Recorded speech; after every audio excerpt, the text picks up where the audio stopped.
Hi. So this is the second half of the DBE November 2018 paper 2 for physical science. So it's the chemistry paper. And this is going to include questions 6 to 10. Okay? So I'm just going to jump straight into it. So question 6 says that dinitrogen tetraoxide, otherwise known as N2O4 gas, decomposes into nitrogen dioxide, NO2, in a sealed syringe of volume 2 decimeters cubed. Okay, it says the mixture reaches equilibrium at 325 degrees Celsius according to the following balanced equation. So you can see that they've told you that N2O4 decomposes into NO2, and for the reverse reaction, NO2 becomes N2O4. Okay, so these color reactions that they're showing you over here are basically describing the color that will be observed of the gas in the syringe depending on which reaction is being favored. So if the forward reaction is being favored, it means there's more NO2 gas in the syringe and you'll observe a brown color. And if the reverse reaction is favored, it means that more N2O4 is being formed or produced, and the reverse reaction is being favored, and so the color of the gas that you will observe in the syringe when the reverse is being favored is clear or colorless. Okay? So when equilibrium is reached, it is observed that the color of the gas in the syringe is brown. So that means that when this reaction starts, it settles towards the right-hand side of the reaction, which means the forward reaction is kind of the resting place for equilibrium. Okay? So question number 1 says, state Le Chatelier's principle. So on the memo it says, when the equilibrium in a closed system is disturbed, the system will reinstate a new equilibrium by favoring the reaction that will cancel or oppose the disturbance. Okay, so up until now, I've pretty much just been reading these to you, but I will start typing them on sticky notes. Maybe it'll just be easier. I don't know who of you have access to the document with the official definitions in them. You should really get that document. But for those of you who don't have it, I will write these definitions here for you to copy them. So when the equilibrium in a closed system is disturbed, the system will reinstate a new equilibrium by favoring the reaction, either the forward or reverse reaction, that opposes the original disturbance. Okay, so this is your definition for Le Chatelier's principle. So Le Chatelier's principle, when the equilibrium in a closed system is disturbed, the system will reinstate a new equilibrium by favoring the reaction that opposes the original disturbance. And that is your official definition. Okay? 6.2 says, the syringe is now dipped into a beaker of ice water. After a while, the brown color disappears. Is the forward reaction exothermic or endothermic? And explain the answer using Le Chatelier's principle. Okay, so I've got this here just as a guide or assistance. So we have a look. Here's temperature. So if you're dipping the syringe into ice water or into ice, it means that you are, in fact, decreasing the temperature. Okay? And remember, an endothermic reaction absorbs heat. So if you're touching the reaction vessel of an endothermic reaction, the vessel will feel cold. Whereas exothermic reactions, on the other hand, release heat. So if you were to be touching the beaker of an exothermic reaction, the beaker would feel warm because heat is being released during the process of the reaction. Okay, so you know that we've decreased the temperature. And because we've decreased the temperature because we've put the syringe from the question into ice water, according to the question, right? It says we dipped it into a beaker of ice. So we decrease the temperature, and we know that a decrease in temperature leads to the exothermic reaction being favored. Okay, and they said that when they dip it into the beaker, the brown color disappears. So the gas within the tube becomes colorless. So remember I told you at the beginning, when there's colorless gas being observed in the syringe, it means that the reverse reaction is being favored and more N2O4 is being produced. So it means that the reverse reaction is exothermic because a decrease in temperature favors exothermic, and the reverse, we can see that the color is becoming colorless when we decrease the temperature. So this means that the reverse reaction is exothermic, which means the forward reaction must be endothermic. So the forward reaction is endothermic, and our reason for this is because a decrease in temperature favors the exothermic reaction, and you can tell that the reverse reaction is being favored because colorless gas is now present in the syringe according to the description that they've given you for that question. So the answer for 6.2 is endothermic. The forward reaction is in fact an endothermic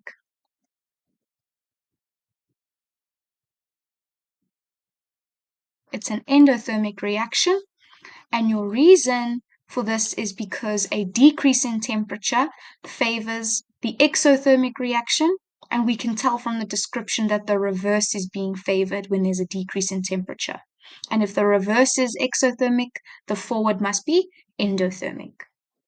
Okay, perfect. Now we move and we have a look and we say, okay, 6.3, the volume of the syringe is now decreased while the temperature is kept constant. How will each of the following be affected? Choose from increase, decrease, or remains the same. Okay, so I'm going to do this. 6.3. So the first thing that I want to point out is that volume is inversely proportional to pressure. That means that as volume increases, so pressure decreases. Okay? Or it means as volume decreases, so pressure increases. So inversely proportional means that as one increases, the other decreases. It means inversely proportional means they move in opposite directions. So if one thing happens to one of the variables, the opposite happens to the other variable. Okay? And they've specifically said that they have now decreased the volume. So if they've decreased the volume, it means that they have increased the pressure. Okay, so now we've got to go back to our little rules. We see, okay, well, I've increased the pressure. So this is going to favor the side of the reaction that has fewer molecules. Okay, and the way that you can determine which side of the reaction has fewer molecules is by investigating the stoichiometrical coefficients that are in your reaction, basically. So your stoichiometrical coefficients are these numbers at the front of your reactants and products. So you can see if there's no number at the front, it's an imaginary 1. So we can see here that our imaginary 1 number is larger than 2, which means that our reverse reaction has fewer molecules. 1 is smaller than 2, which means the reverse reaction has fewer molecules, okay? Just to go back, an increase in pressure, because that's what we've determined is happening here, favors the side of the reaction with fewer molecules, okay? So like I said, now you know that we've decreased our volume, we've increased our pressure. An increase in pressure favors the reaction that has a fewer number of molecules, or in other words, has a lower stoichiometrical coefficient number. So we know that the reverse reaction is being favored with an increase in pressure, right? And so the first question says 6.3.1, tell us how the number of moles of N2O4 is going to be affected by this increase in pressure. And you need to just describe it as either increase, decrease, or remain the same. So we've already said that the reverse reaction is being favored, which means that NO2 is being transformed into N2O4.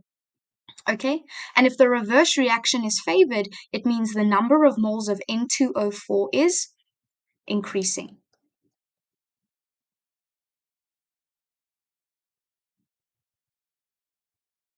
Okay, then they say 6.3.2, how will this increase in pressure change the value of the equilibrium constant? And for this answer, it remains the same. And the reason it remains the same is because there is only one variable that is capable of affecting your equilibrium constant. Remember, an equilibrium constant is also known as your Kc value, right? There's only one variable that affects Kc value, and that is temperature. Okay? So temperature is the only thing that will affect your Kc value. So an increase in pressure, you know for sure, is not going to do anything to the value of your equilibrium constant. Okay, 6.3.3, how will an increase in pressure affect the rate of the forward and the reverse reactions? Okay, well, introducing a disturbance into a reaction that's already into equilibrium will increase the rate of both the forward and the reverse reaction. Okay, you can't, with these reactions that go both ways, if you're increasing the reaction of the forward, you are by default increasing the reaction rate of the reverse. Okay, you can't just increase one. If one is increasing, they're both increasing. Okay, it may affect, it will cause a different effect in terms of the amount of each substance you have. If the reverse is favored, you'll start to have less of NO2 and more of N2O4. And if the forward is favored, you'll have less of N2O4 and more of NO2. So that is affected.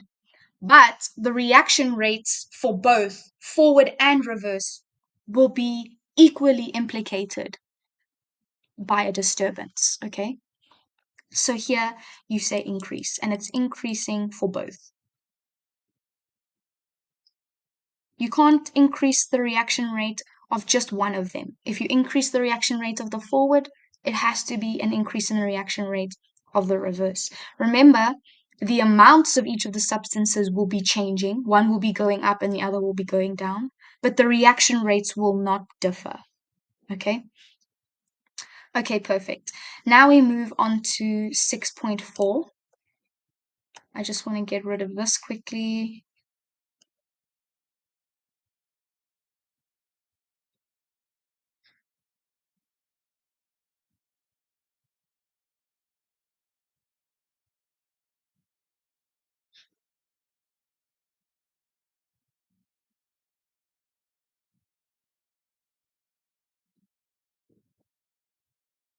Okay, now we move on. So you can already see from this mark allocation of this question that it's not going to be particularly easy. But for these types of questions, I don't know if you've been taught in class, but there's something called a rice table that you can use to kind of navigate these type of questions, okay? So I'll explain in detail what a rice table is. I just want to set one up quickly.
Okay.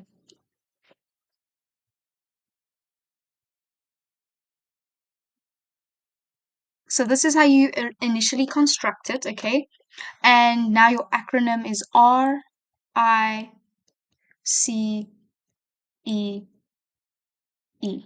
okay? R stands for reaction. So you write out your reaction, and this is our reaction over here. This is the reaction that we're focusing on at this point in time, right? So we go and we say, okay, well, maybe we just remove this quickly, and I'll draw this in manually so that our reaction doesn't have to be split up like this.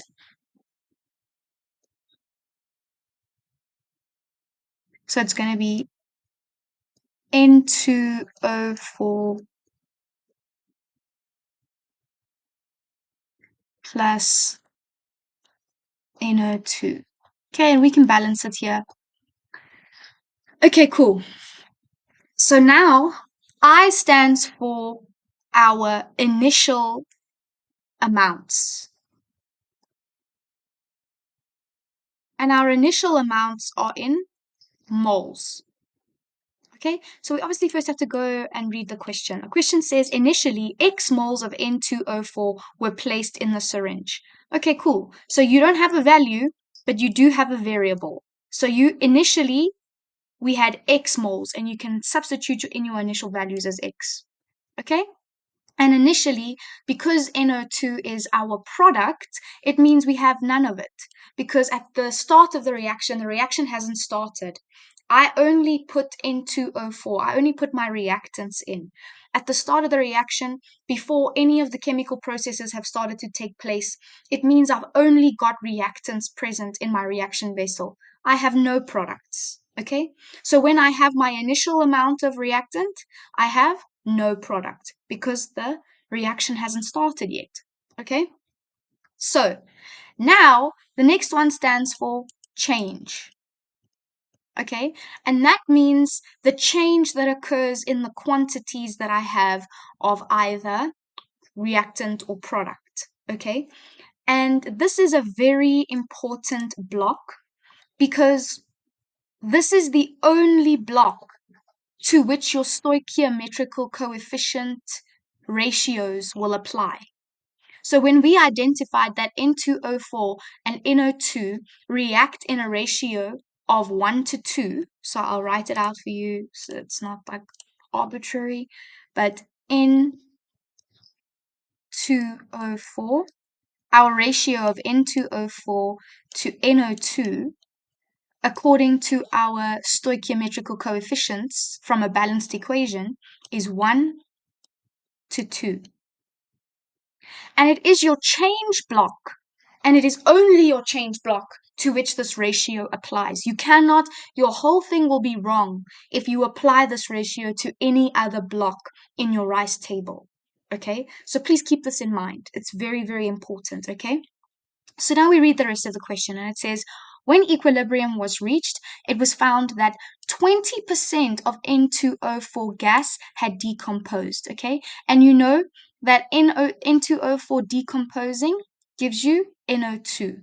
So 20%, we can convert 20% into a decimal number that can be plugged into our table. How do we do that? Well, we say 20% is the same as 20 over 100, which is the same as a decimal number of 0.2.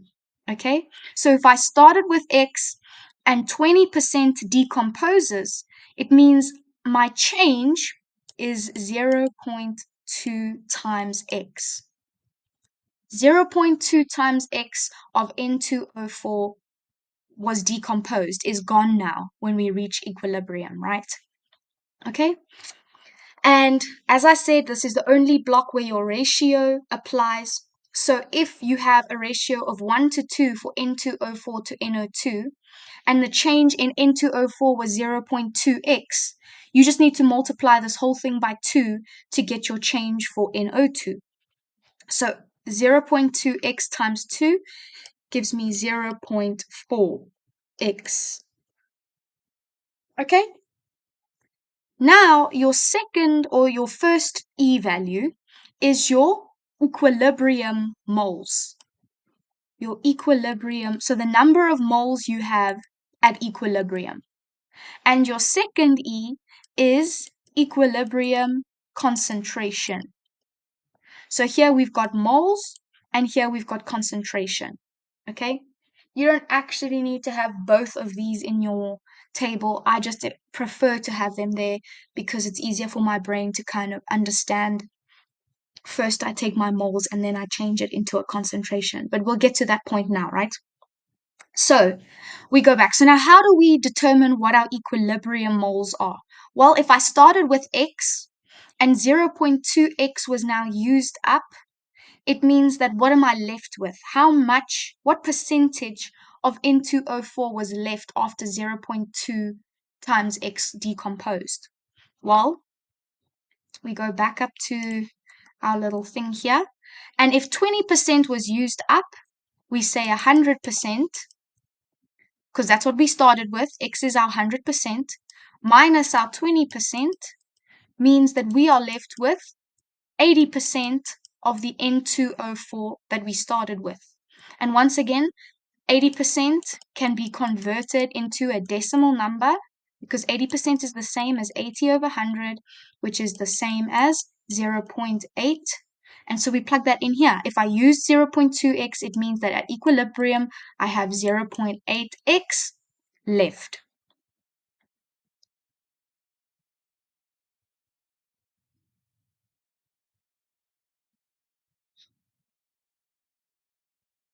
Perfect, okay? And now, if I started with 0 NO2 and I used my stoichiometrical ratio to determine what the change would be based on this ratio, if I started with 0 and it changes by 0.4x, it means that my equilibrium amount of NO2 must be 0.4x because this tells me how much NO2 was formed. Okay? Perfect. Okay? And now, so this is my moles. Remember, we don't have actual values. These are variable kind of expressions. They're expressions that use variables to kind of represent the moles. We don't have actual values. They're just, and it's an expression for what the number of moles is. So now we get concentration. And obviously you know that C is equal to N over V. So that means concentration is equal to number of moles over volume. They gave us the volume of the original reaction container. Okay, they said it was 2 decimeters cubed. So we say to ourselves, okay, well, I'm looking for concentration. My number of moles for N2O4 specifically is 0.8x. So that's what I substitute in for my number of moles. And then I divide that by my volume, which we already determined is 2 decimeters cubed. So now my concentration for N2O4 is equal to 0.4x moles per decimeter cubed. Now it's in concentration. So I plug that in here. Okay, and I'll explain to you why we're getting concentration now. So that's for the first one. That's for my N2O4 value. Now, what about my NO2 value? Okay, same exact process. Same exact process.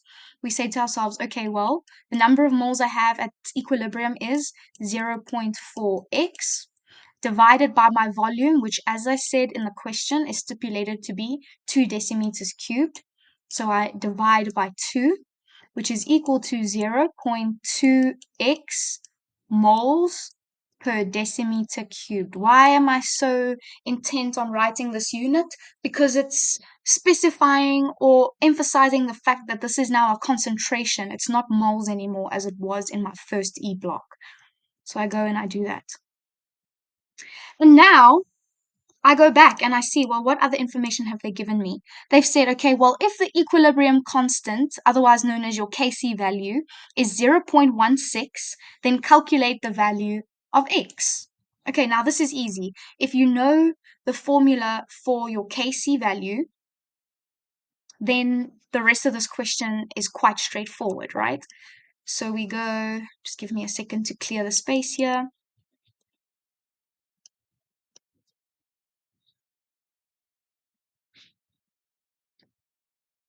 Okay, so my Kc value formula. Kc is equal to the concentration of products. So what you need to know is that square brackets means concentration. If they put something in square brackets, it means that they're asking you for the concentration of that thing. So if they say square bracket X, it means they're asking you for the concentration of X. So Kc is equal to the concentration of your products divided by your concentration of your reactants, okay? But remember that it's always to the power of your stoichiometrical coefficient. So if your product or reactant has got a stoichiometrical coefficient in front of it, as we discussed, that's this number here, it means that that stoichiometrical coefficient needs to become an exponent in your Kc value formula. Okay, so now we write out our Kc formula specific to this reaction. So that means we are looking for the concentration of my products, which is NO2, and I've got a stoichiometrical coefficient, so I say to the power of 2, divided by the concentration of my reactants, which is N2O4, and I have no stoichiometrical coefficient for this one, so I just leave it as 1. Okay, and now I continue, and I don't have the exact concentration values, but I have an expression for the concentration values. So in the question, they said that the Kc value was equal to 0.16. So I go here and I substitute in 0.16 as my Kc value, and I go and I now substitute in my expressions for concentration for both NO2 and N2O4. So my concentration for N2O4 is 0.4x, and for NO2 it's 0.2x. So 0.2x for NO2 to the power of 2, don't forget your stoichiometrical coefficient, divided by 0.4x. Okay, and what does that become? It becomes 0.16 is equal to 0.2 times 0.2, because it's squared, is 0.04.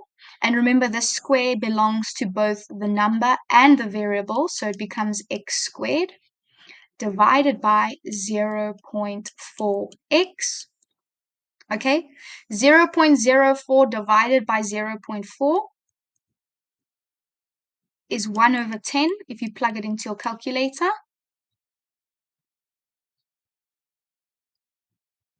And x squared divided by x is just x.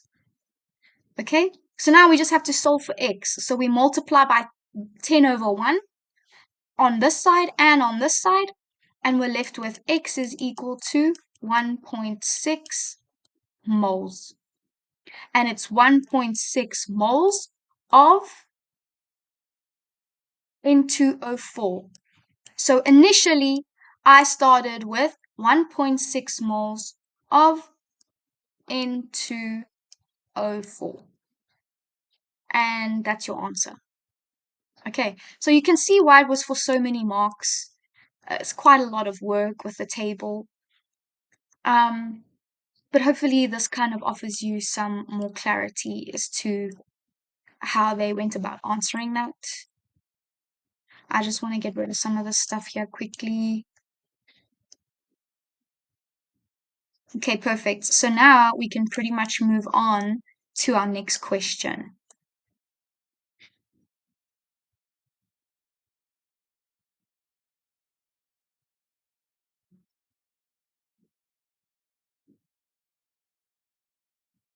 Okay. So our next question is question 7. And question 7 says, sulfuric acid is a strong acid present in acid rain. It ionizes in two steps as follows. So remember, ionization refers to the process by which a molecule is put into water and then split up into the ions that make up the original compound. Okay? So it says 7.1.1, define an acid in terms of the Lowry-Bronsted theory. Okay, again, I just want to get a sticky note so that I can write this official definition for you down for you. And the official definition of an acid in terms of the Lowry-Bronsted theory is an acid is a proton donor.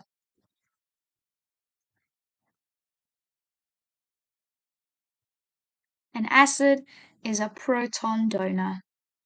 So I go and I put that there, and that's your official definition. Okay, an acid is a proton donor. Okay, and it's very important to remember that when we talk about a proton, we're talking about an H positive, an H positive ion. Okay, we're talking about a hydrogen ion. That's the proton. And we call it a proton because it's got a positive charge. It's got a positive 1 charge. Okay, cool. So the next question, 7.1.2, says write down the formula of a conjugate base of H3O positive. So I think it's important that we just quickly take a look at this over here. So you can see this says conjugate acid and conjugate base. So it's important to remember that these reactions can also occur in the reverse, which means you could be saying H3O positive plus Cl minus becomes H2O plus HCl. And when the reaction is reversed, these labels will also change. So you need to be very careful because whatever acts as the acid and the base in the forward reaction, so this one, is not necessarily how it's going to work for the reverse reaction if you're starting with this and ending with these as your products. Okay? But let's have a look. Remember, according to your Bronsted-Lowry theory, an acid is something that can donate a proton. Okay, so you can see that HCl becomes Cl minus, which means it loses its H ion. H2O, on the other hand, becomes H3O positive. And the official definition of a base, according to your Bronsted-Lowry theory, is that a base is a proton acceptor. So now you can kind of see why H2O has been described as the base, and that's because on the other side of the reaction, it has accepted a proton. And you can see why HCl has been labeled as the acid.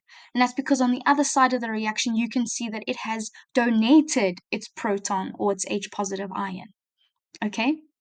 So I'm just showing you that before so that it's easier for you to now answer this question. So it says write down the formula of the conjugate base of H3O positive.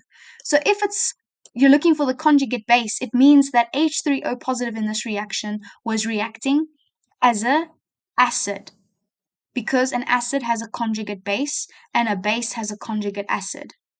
Okay, so let's now we go find this thing in our reaction. So we say, okay, cool, well, here it is. So now what is its conjugate base?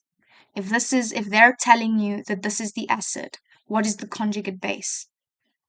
Okay, and the conjugate base is H2O.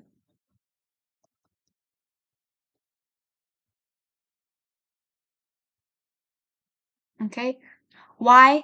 Because a base accepts a proton. And if this is the acid, this must be the conjugate base. This must be the version that can accept a proton. This is the version that can donate the proton, and this is the version that can accept the proton. So this has to be a conjugate base. H2O is the conjugate base because it accepts the proton from the acidic counterpart. Okay? I can't really explain that much better than I have, unfortunately. Okay, 7.1.3. It says write down the formula of the substance that acts as an amphelite in the ionization of sulfuric acid. So again, just gonna quickly put this here for your reference. It says an amphibolite can behave as either an acid or a base. They are able to either donate or accept a proton. A proton is represented by an H positive ion, and water is a well-known amphoteric substance, which makes sense, right? Because we've just seen here that it can act as either a base or an acid. So you can see that it's amphoteric. Okay, so now they're saying that there's another substance in these reactions that is capable of acting as either a base or an acid. And they want to know what the formula of that substance is. Okay, so we're looking for a version of a molecule that can either accept or donate an H positive ion. Okay, and if you have a look, you can see that HSO4 has got two counterparts or two versions of itself in these formulas. It's got H2SO4. Okay, so obviously HSO4 negative is capable of accepting a proton to become H2SO4, but HSO4 is also capable of losing a hydrogen or a proton to become SO4 2 minus. So that means that it is in fact an amphibolite or an amphoteric substance. And the answer to 7.1.3 is HSO4 minus. Okay, it can't be H2SO4. H2SO4 can't become H3SO4. It can only become HSO4 negative. So it's not H2SO4. And SO4 can only accept protons. It doesn't have another one to lose. So this is the only version of the substance that is able to act as both. Okay, moving on.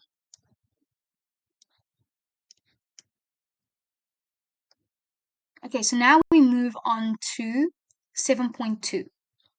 I just want to move this stuff out of the way so we have more space. So it says acid rain does not cause damage to lakes that have rocks containing limestone or calcium carbonate. Okay, hydrolysis of calcium carbonate results in the formation of ions which neutralize the acid. So 7.2.1 says define hydrolysis of a salt. Okay, again, our official definition here is the reaction of a salt with water. And that's your official definition for hydrolysis, the reaction of a salt with water. Okay. Explain with the aid of the relevant hydrolysis reaction how limestone can neutralize the acid. Okay. So we are going to have to write out an official reaction here, okay? And specifically the hydrolysis of limestone. So it means that we are introducing CaCO3 into water. Okay, I want to kind of zoom out a bit here.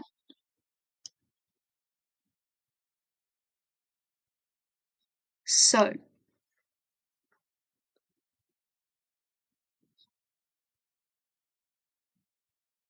the first thing we do is say, okay, well, I know what my reactants are. I know that my reactants are CaCO3, calcium carbonate, because they're specifically asking for the hydrolysis of CaCO3. So now you'll have to start with this and water, because it's the reaction of a salt plus water. Okay? And now this is the more complicated part, figuring out what your products are going to be. The reactants are quite easy. Here you can also put in your phase values. This is going to be a liquid, and this is going to be aqueous because you are, in fact, putting it into water. Okay? So this is why I have included this table here, because it's very important for you to know what the charges are on your ions, on your most important ions, so that when you are doing these reactions that you've never seen before, you know the correct ratios that they react in. Okay, so you know that I think I need to take a step back here quickly and just quickly say, okay, well, CaCO3, when it goes into water and ionizes, is going to split into Ca ions, and the charge on my Ca ions is 2 positive. So I was going to state my charge on Ca ions is 2 positive, so 2 positive, and my second ion is going to be CO3, and CO3 in fact is 2 negative. Okay, water on the other hand is going to split into H positive and OH negative, like that. Okay, and now they kind of swap partners during the chemical reaction. So Ca bonds with OH and CO3 bonds with H. Okay, so now we say, okay, well, I know that my products are going to be CaOH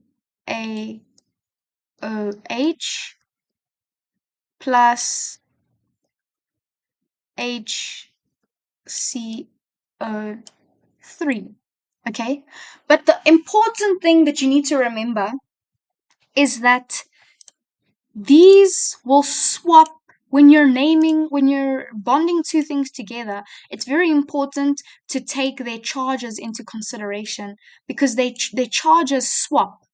So this charge number becomes a subscript number on your OH. It becomes 2 over here. So OH gets this new charge that is now represented as a subscript number. And the negative 1 from OH goes to a subscript number on Ca. So they swap. So this one goes to the bottom, and this one goes to the bottom there. Okay? So this is just an imaginary one. You don't have to fill it in. And now the same thing happens with the CO3 2 minus and the H positive. Okay, you can see this is positive 1, so that becomes a subscript number there. So it becomes CO3 1, which you don't actually have to represent. If it's a 1, you can just write nothing. And this charge number becomes the subscript number for H. So now your formula for this one is H2CO3. Okay? And obviously we need to balance this equation. So we're almost done. We've now named the components that will bond together during the chemical reaction, but now we still need to balance it. Okay, so this was just a recap of how you're supposed to use the charges of your ions to basically indicate how they're going to bond together within your products. So you need to know these off by heart in order for you to come up with the products of a reaction that you are not familiar with. Okay? But let's just focus on the balancing for now. So remember, I've done a tutorial of how I balance equations, so I'm not going to do, well, I can do it here, I guess. I can say Ca, carbon, oxygen, hydrogen. And we do the same thing here. Ca, carbon, oxygen, hydrogen. So how many calciums do I have on this side? I have 1. How many calciums on this side do I have? I have 1. How many carbons on this side? 1. On this side? 1. Oxygen on this side, I've got 1. Actually, no, I've got 4. I've got 1, 2, 3, 4. And hydrogens on this side, I have 2. Oxygens on this side, because remember you're balancing what's on the left and the right hand side of the equation. Oxygens on this side is 2, because that's I've got 2 hydrogens and 2 oxygens, so it's 2 plus 3, which is 5. And hydrogens, I have 2 plus 2, which is 4. Okay, so my first instinct would be to go and basically change the reactant that accommodates both your hydrogen and your oxygen, because those are pretty much the only two values that aren't matching up on both sides of your equation at this point.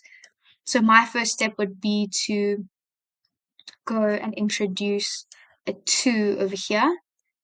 So this now becomes 4, and this becomes 3 plus 2, which is 5. And now it's balanced. Okay, so that's your answer. So CaCO3 aqueous plus 2H2O liquid gives you CaOH2 plus H2CO3. And both of these on this side of the equation, their states are going to be aqueous because they're in water. Okay, so this is your answer, your final answer for question 7.2.2. Okay, but once you've got this reaction, it's actually not enough. You now need to go and say, okay, well, the reason that limestone, CaCO3 or calcium carbonate, is capable of neutralizing H positive ions is because the hydrolysis of CaCO3 produces OH or hydroxide ions. And when hydroxide ions are free, they bond with hydrogen ions to give you H2O.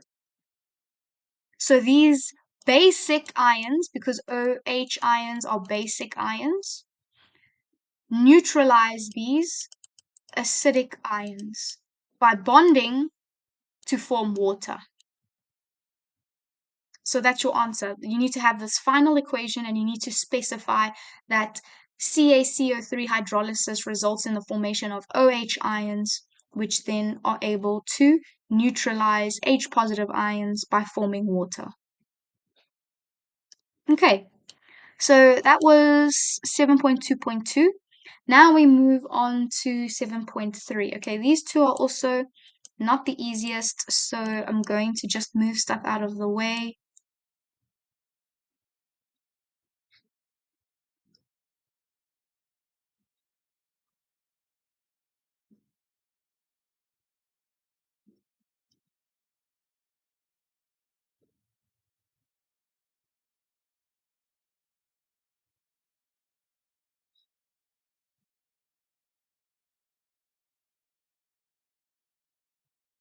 Okay, so this question says the water in a certain lake has a pH of 5. 7.3.1, calculate the concentration of hydronium ions in the water.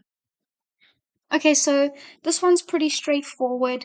There's a formula that allows you to calculate pH, and that formula goes pH is equal to negative log multiplied by the concentration of H3O positive.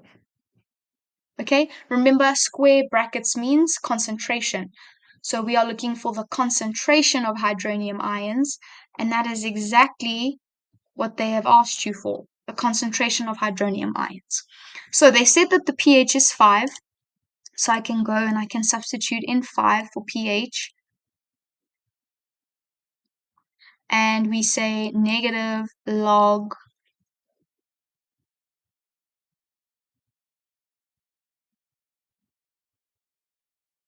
Okay, so there's a trick now to knowing how to reconfigure this in a way that will help you to basically calculate the concentration of H3O positive. So you say concentration of H3O positive, and you take your calculator, you should have a scientific calculator, and you say shift log. You press the shift button, which is in the top left-hand corner. Okay, and you press your normal log button, which is the normal log button is directly under your mode and setup button. it goes mode setup button, which is the second column from the right. And just below that is x to the negative 1, and just below that is log. So to reverse this, you say shift log, and you say negative 5. You have to you take this negative over from the side, and this becomes negative 5. So it becomes anti-log, because anti-log means shift log, so you press shift log to get anti-log.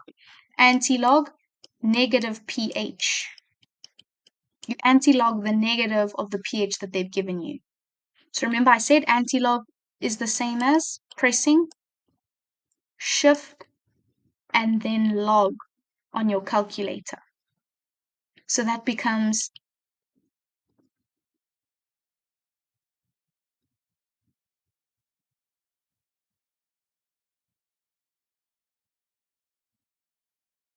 like that. And your concentration of hydronium ions is therefore you press equal 1 times 10 to the negative 5. And my units for concentration are mole per decimeter cubed. Okay, and that is 7.3.1. So this is your answer for 7.3.1. Okay, now you need to hold on to this answer because you're going to need it for 7.3.2. Just give me another second to get rid of this.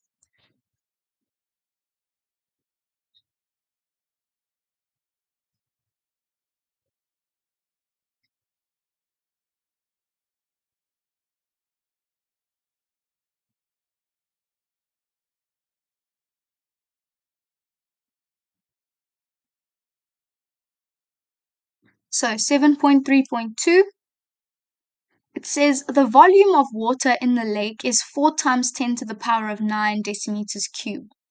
Lime, otherwise known as calcium oxide or CaO, is added to the water to neutralize the acid according to the following reaction. Okay, so you can see CaO is added to your acidic water and it produces calcium ions and H2O ions, which neutralizes. Why? Because we've got OH neutralizing our H positive. So it says the final amount of hydronium ions.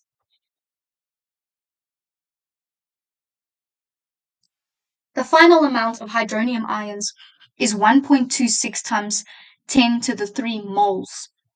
Calculate the mass of limestone that was added to the lake. So this is basically a stoichiometrical question, a stoichiometry question, where you're using your reaction ratios to determine how much of one will have reacted with the other. So they say, okay, well, this is how many hydronium ions I have. Tell me how much CaO I needed to react. Okay, and usually your first step with any of these is getting your quantities into a value that you can work with.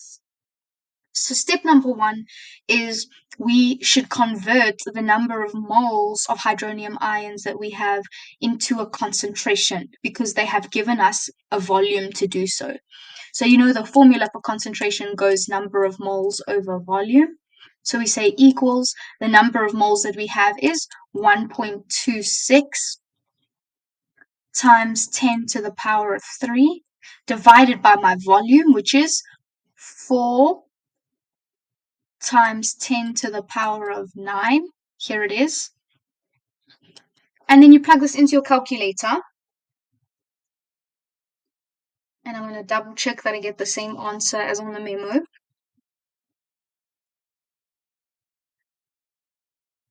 And that answer is 3.15.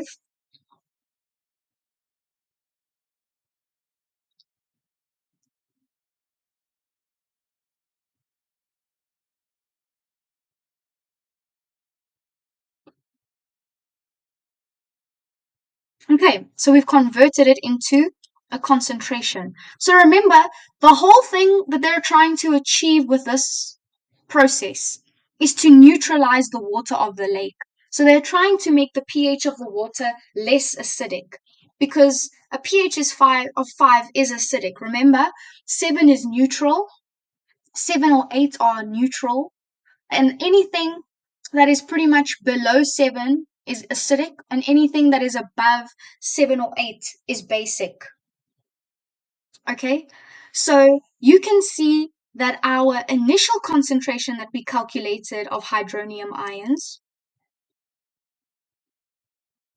was 1 times 10 to the power of 5. Okay, you can see that this number now is much smaller than this number that we originally calculated.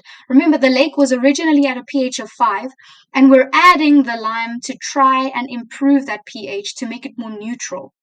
So it makes sense that by adding the CaO, we have now significantly decreased the concentration of hydronium ions from 1 times 10 to the power of 5 to 3.15 times 10 to the negative 7.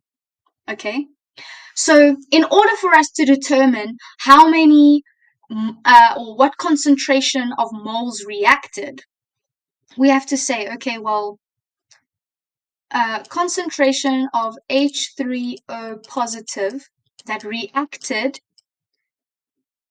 is equal to the concentration of H3O positive initially minus the concentration of H3O positive at the end or finally. Okay, because we want to know, we don't know anything about the CaO. And in order for us to be able to determine anything about the CaO, we need to know how much H3O positive reacted, because that's the only thing they've given us information about. So we say, okay, well, if we started with a concentration of 1 times 10 to the power of negative 5, and we now have a concentration of 3.15 times 10 to the negative 7, by how much has that value changed? Or in other words, how much H3O actually reacted during this whole chemical process? And we say, okay, well, our initial value, 1 times 10 to the power of negative 5, minus our 3.15 times 10 to the negative 7, we get a final value or a final concentration of H3O positive ions as 9.69 times 10 to the negative 6 moles per decimeter cubed. And this is how much reacted. Okay, and remember, for us to use our reaction ratios, we need moles, not concentration. We needed concentration in order for us to be able to do the subtraction to find out how much was left after the reaction. But now this needs to be changed back into moles. So let's get rid of this stuff here quickly.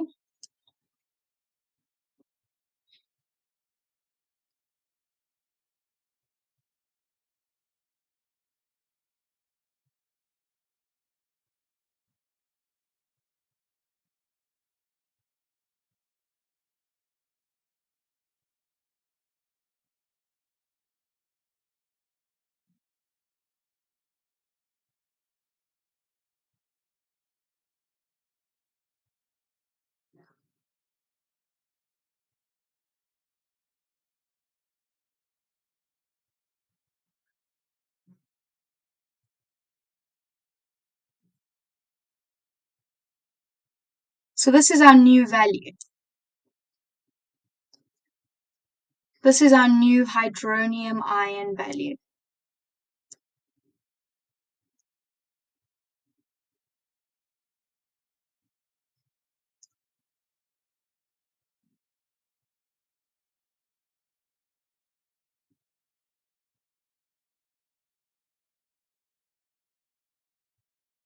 Sorry guys, this board is not cooperating with me right now.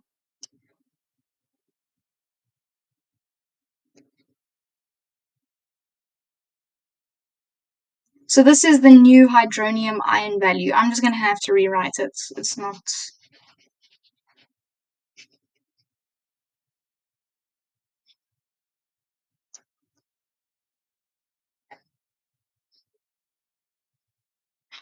Okay, so now we need to convert that concentration into moles because we can only use our stoichiometrical coefficient ratios when we have moles. So we say, okay, 9.69 times 10 to the negative 6 moles per decimeter cubed. Like I said, I hope it makes sense why I subtracted them. I subtracted them because I need to take the original amount that I had minus the amount that they said was the final value so that I can decide how many reacted. Okay, how many hydronium ions were kind of neutralized, and this was how much reacted. So we convert that into a number of moles using our same volume. So C equals N over V. So we plug this in as our concentration, and we say N over our volume, which was 4 times 10 to the 9. And you kind of refigure that into your calculator. So you say 9.69 times 10 to the negative 6, and we multiply by 4 times 10 to the power of 9. And that gives us a number of moles that is equal to 38,760 moles of H3O positive that reacted, that took part in the reaction. Okay? So, but they don't want the number of moles of H3O positive. They want the number of moles of CaO. But that's easy enough because we've got our ratio. So our ratio of CaO to H3O positive is 1 to 2. And if I'm looking for the number of moles of CaO, and I have, or I know that my reacted H3O positive is 38,760, I cross multiply like this, and I say 2x is equal to 38,760. I divide by 2 on this side, I divide by 2 on this side, and x gives me 38,760 divided by 2 is 19,380. So that's the number of moles of CaO that reacted.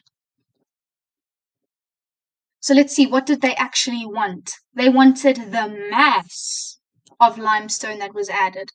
So I've got moles, I've got number of moles, and converting moles to mass is very easy now. Okay, so we've done the difficult stuff.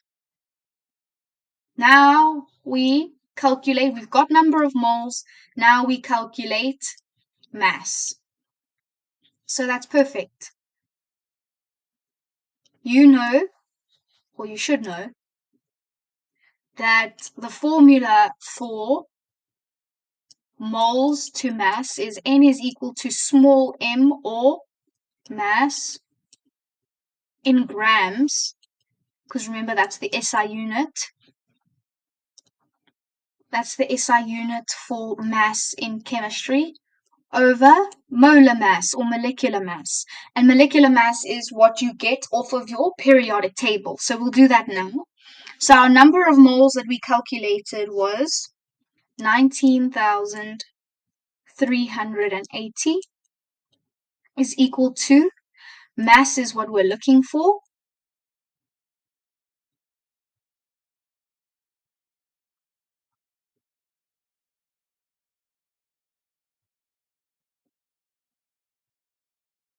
okay, divided by our molecular mass, and it's going to be molecular mass of CaO.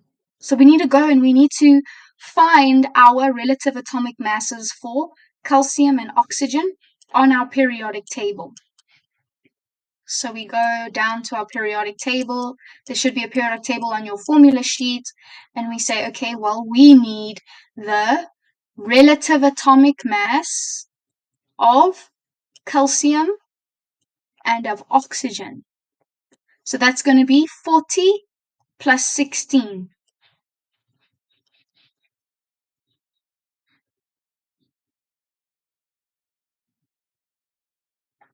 So 40 plus 16. And now you solve for M. So you say 19,380 multiplied by 40 plus 16. And that gives you 108,5280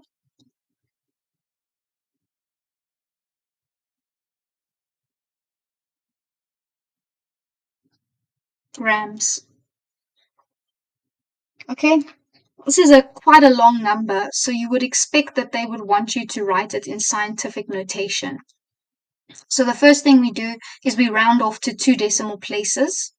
Okay, so 8 will become 9, so it will be 1.09. And then we see, okay, well, how many, to write it in scientific notation, how many places does does our comma have to jump? And it has to jump 1, 2, 3, 4, 5, 6. So it's 1.09 times 10 to the power of 6 grams.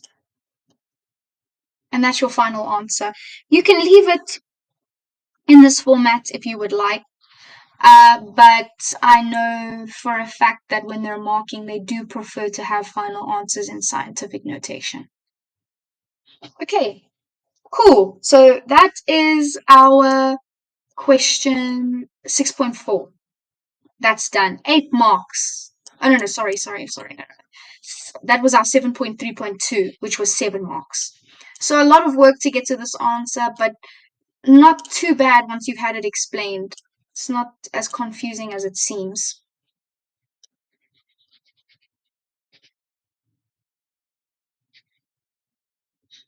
Okay, now we can move on.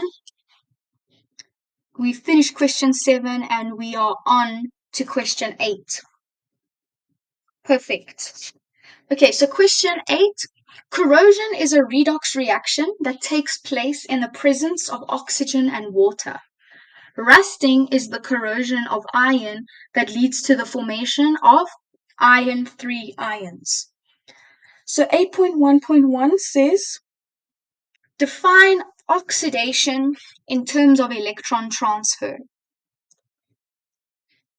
So oxidation in terms of electron transfer.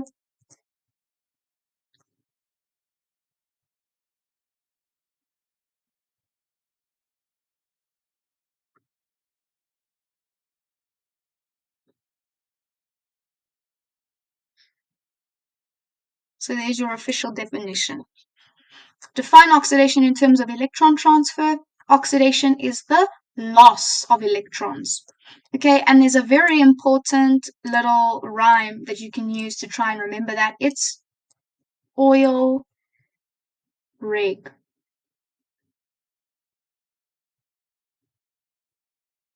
Oxidation is loss. And then you just fill in of electrons. Reduction is gain of electrons. So your little formula is oil rig, and its oxidation is loss of electrons, and reduction is gain of electrons. Oil rig. Okay? That's hopefully just a little bit easier to remember. Okay? Now we have a look and we say, okay, a cleaned copper rod and a cleaned iron nail are placed in a beaker containing water at 25 degrees Celsius as shown below. After a while, it was observed that the iron nail was coated with rust. The copper showed no visible signs of corrosion. Okay, 8.1.2, write down the half cell reaction for the iron nail.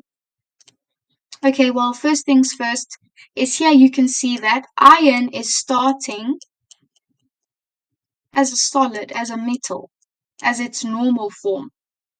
And then they say as corrosion occurs, it leads to the formation of iron 3 ions. Now, what this Roman numeral tells you is it tells you which ions. So this is a bit confusing, but which ions will form.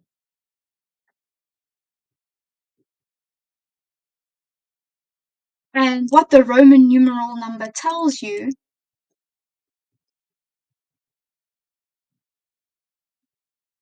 is that iron 3 ions will form. So solid iron becomes Fe3 positive. Iron with a charge of 3 positive.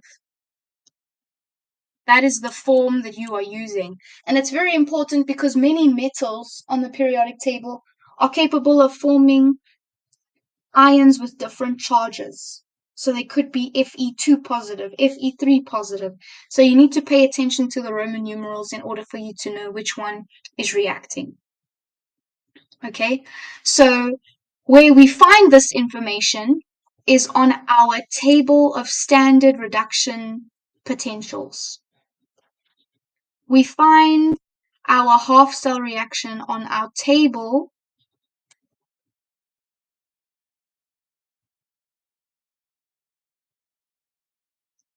of standard reduction potentials.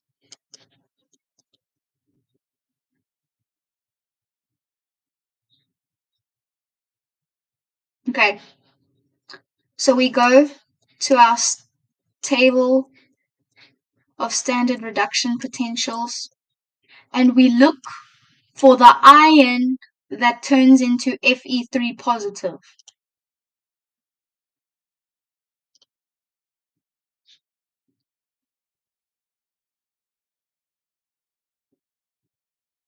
And there it is. Fe3 positive plus 3 electrons gives me Fe. Obviously, in this reaction that we're observing now, it's happening in the opposite direction. We're not starting with Fe3 positive ions and ending up with solid iron. We're starting with solid iron and ending up with Fe3 positive ions. So all you have to do is write this reaction or this half cell reaction in the reverse. So you start with Fe.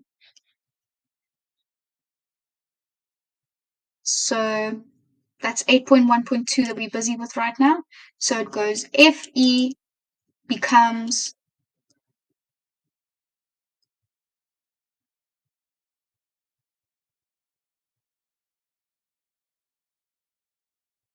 and that's your answer. Okay, so this you get directly off of your table of standard reduction potentials. Okay, and then it says, does iron act as a reducing agent or an oxidizing agent? This is a little bit confusing,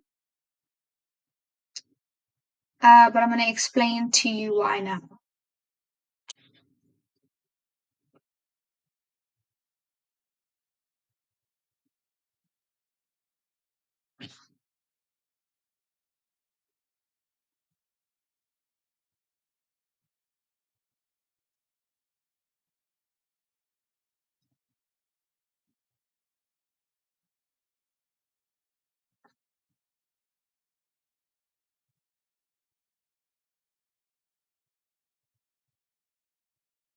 So they're actually opposites. So if they were asking you, it says, does iron act as a reducing agent or an oxidizing agent in the beaker? So if they said, does iron undergo reduction or oxidation? You could just give them a straightforward answer. But an oxidizing agent undergoes reduction and a reducing agent undergoes oxidation. So it can be confusing because some students will tend to say, oh, it's an oxidizing agent, thinking that the oxidizing agent undergoes oxidation. But it's actually the opposite when we're talking about it in terms of agent. An oxidizing agent undergoes reduction, and a reducing agent undergoes oxidation. So if you decide that iron is undergoing oxidation, you can't say that it's the oxidizing agent. You have to say it's the reducing agent because they're opposites. Okay, so just take some time to think about it. Read this and you'll understand what I'm saying. The reducing agent does not undergo reduction. The oxidizing agent does not undergo oxidation. It's opposites. Reducing agent undergoes oxidation and the oxidizing agent undergoes reduction. So you'll get this one wrong if you don't know the distinction between the two. Okay? But based on our little formula that I gave you earlier, oil rig, you know that oxidation is the loss of electrons and reduction is the gain of electrons. So what's happening to iron? From our half cell reaction, we could say that Fe was becoming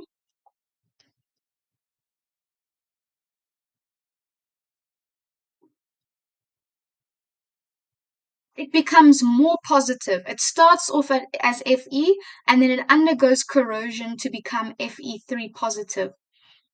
And Fe3 positive is more positive than Fe. And in order for you to become more positive, you need to lose electrons. You need to lose negative charge. Okay? And so if it's losing electrons, it means that it is undergoing oxidation. You can see that Fe becomes Fe3 positive plus 3 electrons, so it's lost electrons. A loss of electrons is oxidation.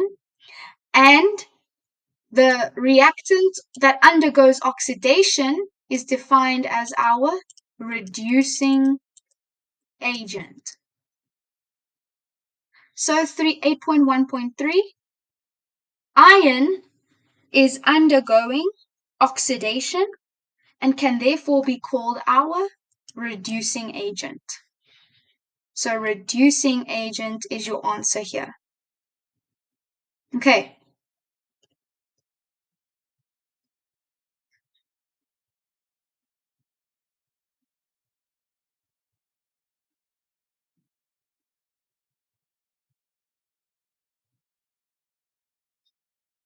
Okay. 8.1.4,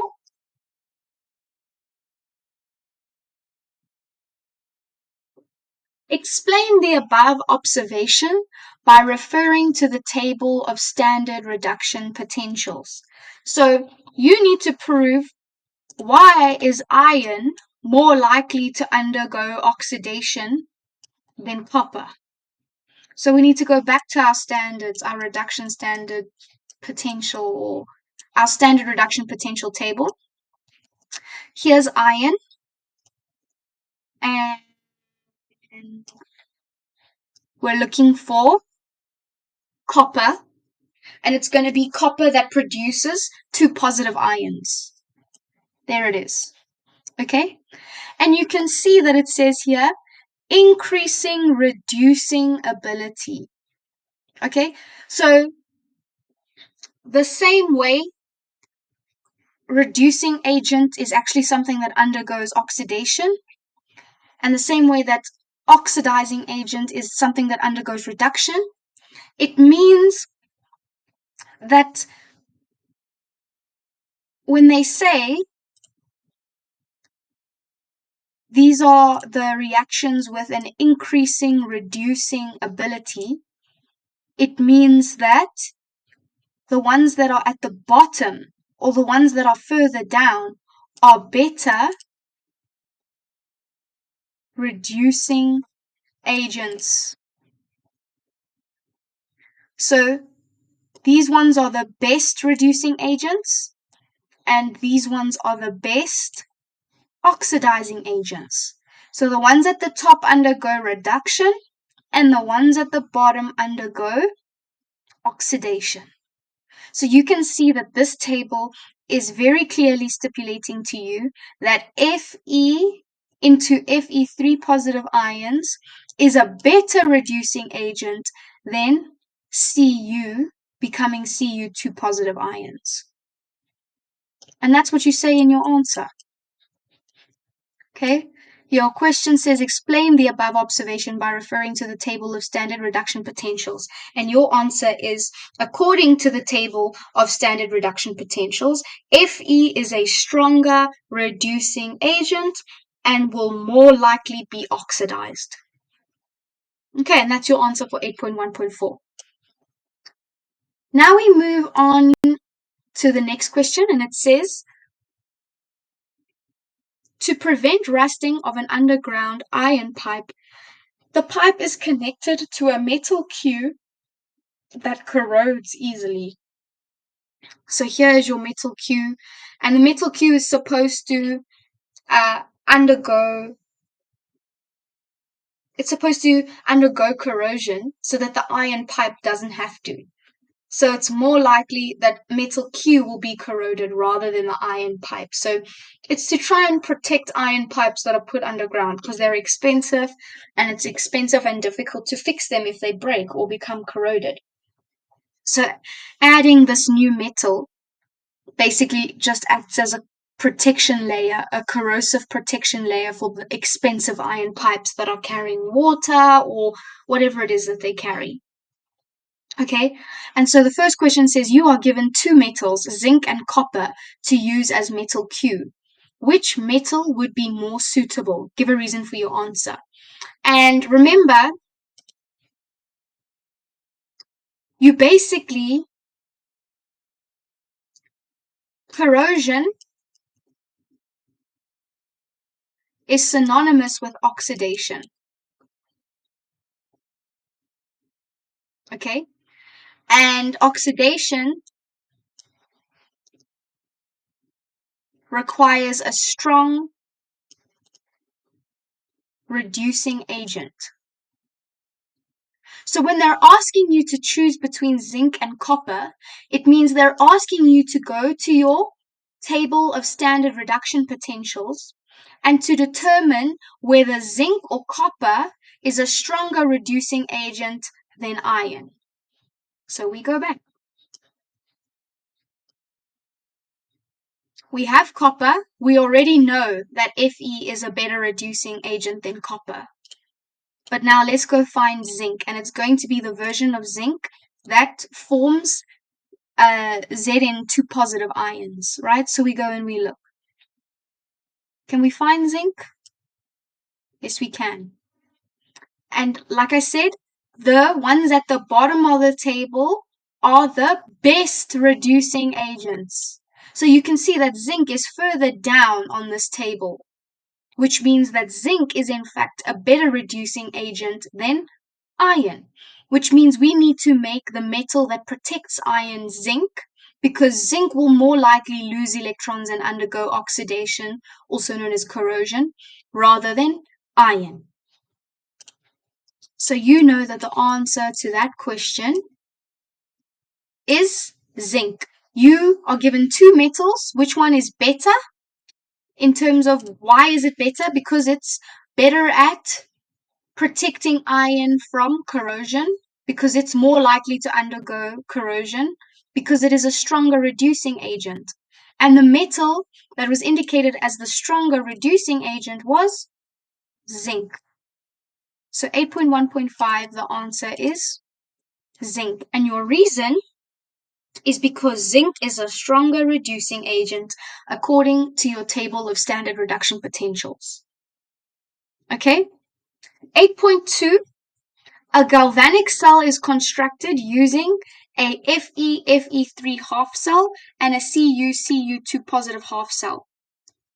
8.2.1, write down the overall net reaction that takes place when the cell is functioning. Okay, so all you need to do is you need to go to your table of standard reduction potentials and you need to write out the half cell reaction for Fe, and you need to write out the half cell reaction for Cu, and then you need to balance them. So I will show you how to balance them. So 8.2. You already know what the half cell reaction for Fe is, right?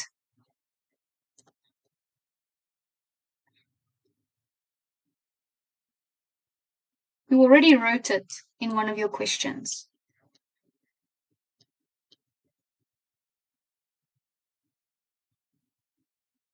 Okay? And now we look for copper. What is the half cell reaction for copper? Okay?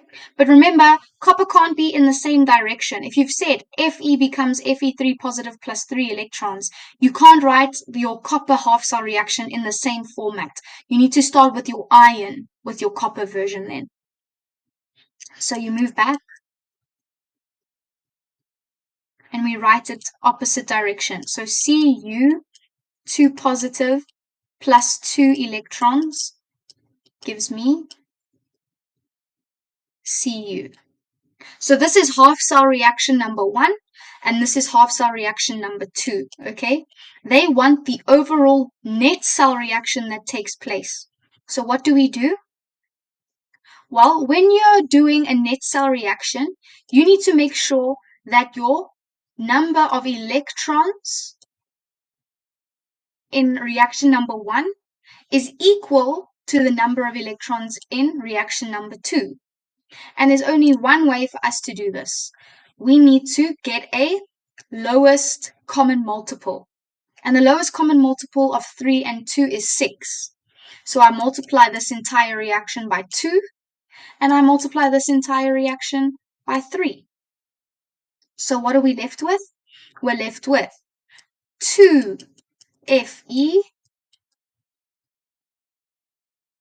2 Fe, 3 positive, plus 6 electrons. This one by 3.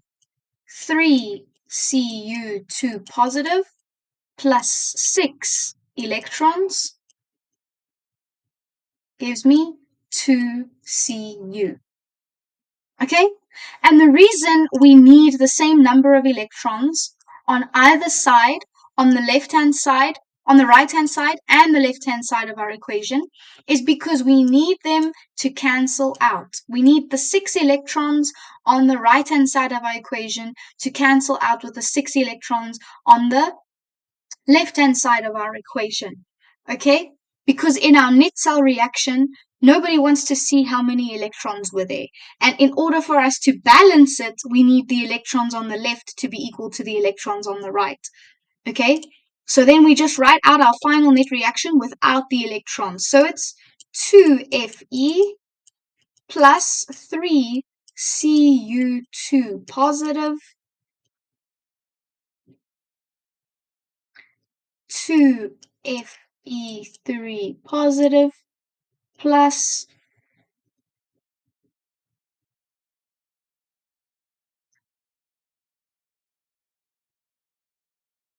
oh, I've made a mistake here. Sorry. This was supposed to be multiplied by 3, not by 2.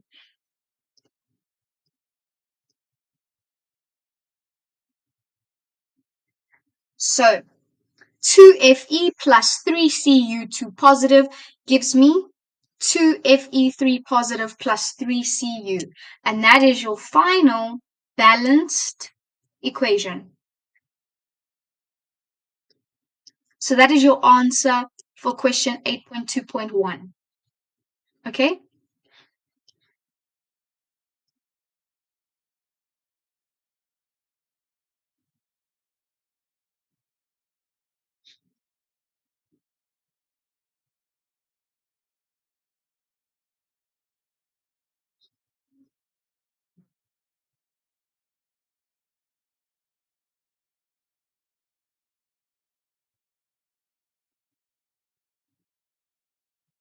Okay, now we move on to the last one of question 8.2.2. And it says, calculate the cell potential of the cell under standard conditions, okay? Again, there's a very basic formula for this type of question, and you just need to go and look for the values on your table of standard reduction potentials. Okay, so the formula goes as follows.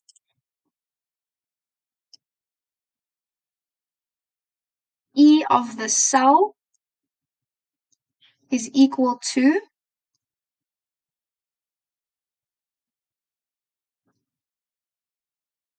E of the reduction minus the E of the oxidation. So you need to identify which one undergoes reduction and which one undergoes oxidation. We go back, we see, okay? Fe is losing electrons, becoming more positive, which means that it is undergoing oxidation.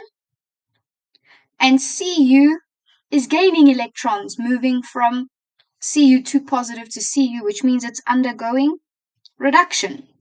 So we go to our table with our standards on it, and we say, okay, well, our value for our substance undergoing oxidation is negative 0.06, and our value for our substance undergoing reduction is 0.34.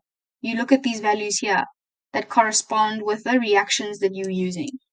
So we go back to our formula and we plug it in just as we've said here. So the thing that's undergoing reduction is the copper, which had a value of 0.34, minus the thing that's undergoing oxidation, which was iron,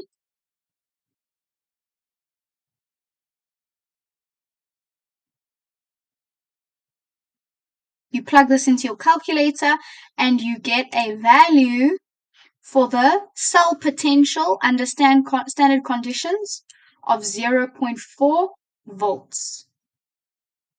Okay, it's quite simple, just plugging into a formula at this point. Okay, cool. Now we move on to our next question, question 9. Okay, the electrolytic cell below is set up to obtain pure copper from a piece of impure copper.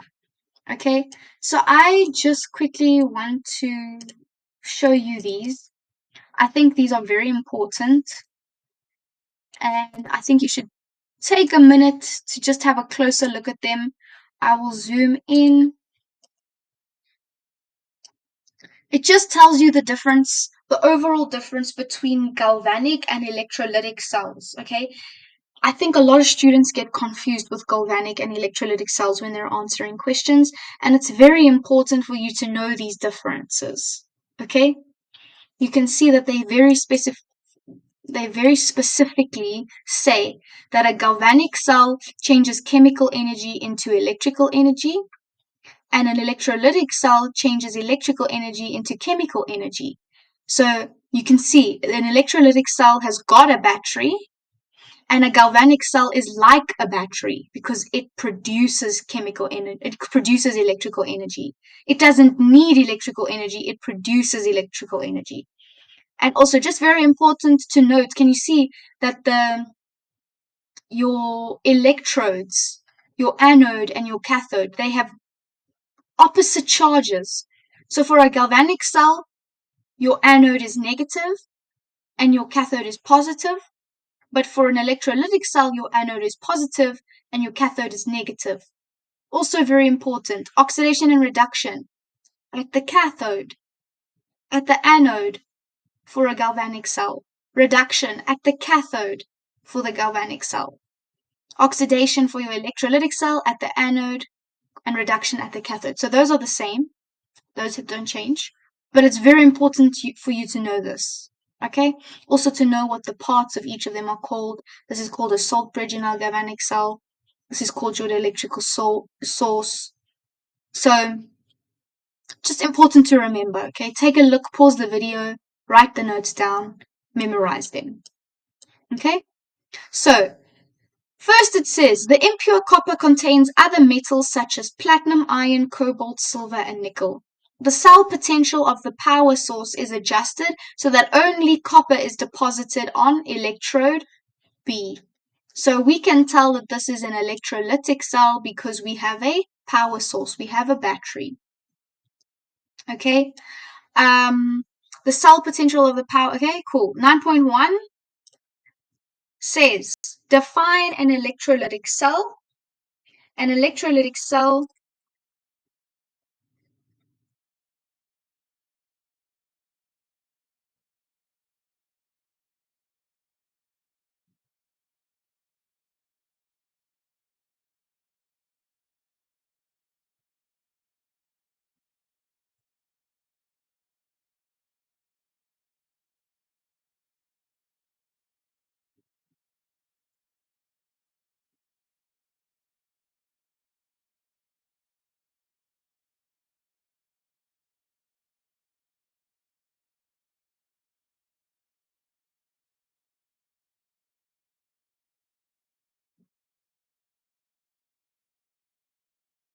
So there's your official definition. An electrolytic cell is a cell that converts electrical energy into chemical energy.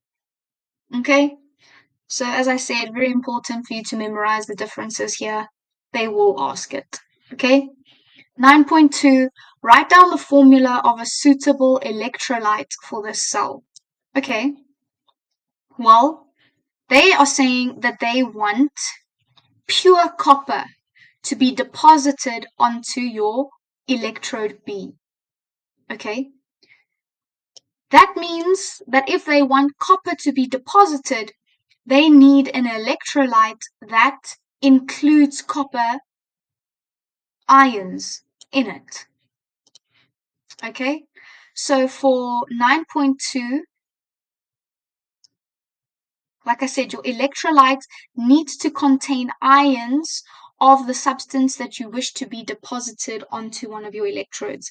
And they're saying that they want copper to be deposited onto one of the electrodes. So you know that your electrolyte must include Cu, and more specifically Cu2 positive ions, okay? And there are pretty much only three that you can pretty much choose any salt that has got soluble copper 2 ions.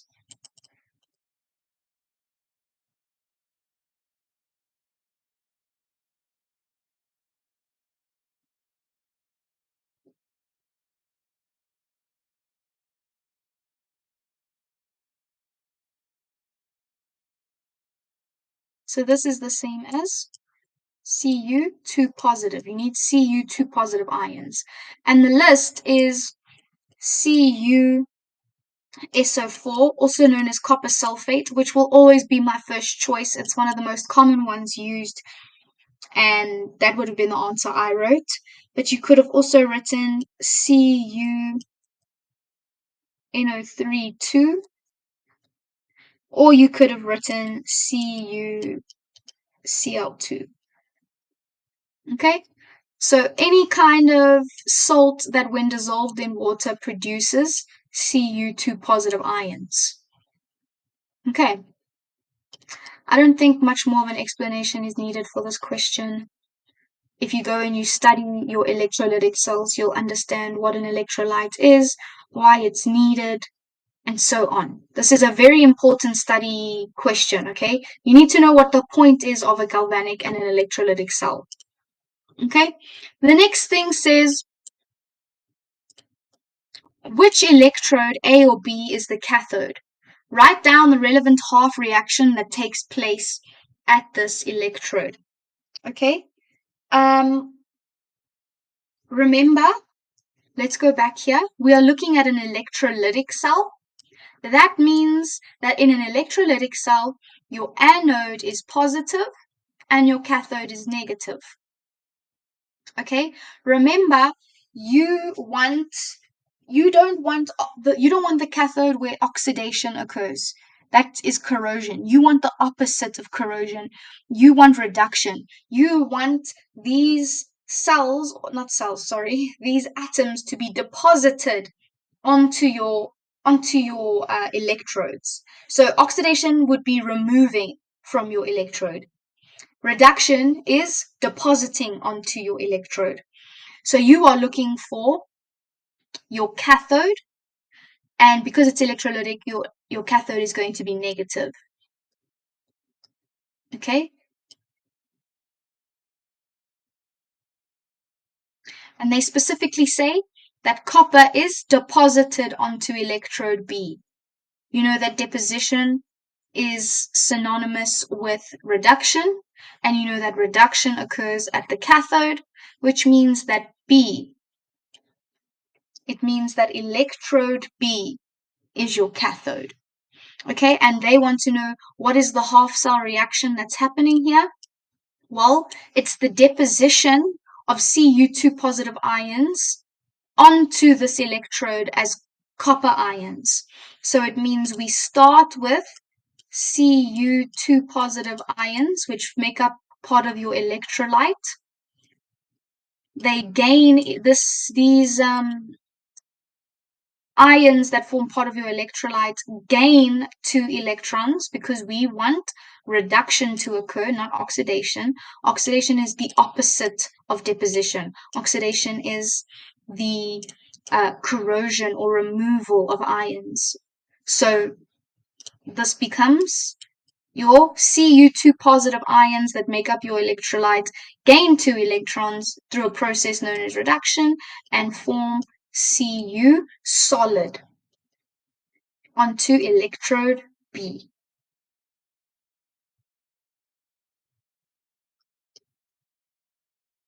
Okay? And that's your answer. That's it. That's the half cell reaction.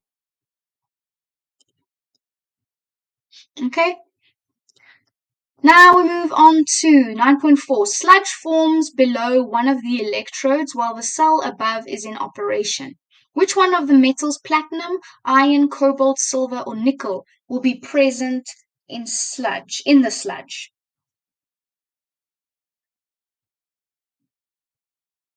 Okay, so it's very important. This is also going to be part of theory work that you will have come across in your textbook. If you guys don't have a textbook or you're stressed out because you feel like you don't have a source of information where you can get this theoretical knowledge from, you need to go online and you need to Google Siavula grade 12 physical science. Okay, and it is a free textbook online. You can download the PDF, it's free, you don't have to pay for it. And you need to go and you need to study the theory in that textbook if you don't have a source of your own. If you do, it's fine. If you don't, go have a look at that textbook, it will help you a lot. Okay, but to get back to this question, it's important to know that sludge will form at your anode. Okay, and sludge at the anode contains metals that are more precious than copper. Okay, the sludge will include tellurium, selenium, gold, silver, and platinum. Okay, so you can see that from this list, they've said platinum, iron, cobalt, silver, and nickel. The only two that are on this list in terms of being in the sludge at the anode are platinum and silver. So your answer is platinum and silver will be found in the sludge.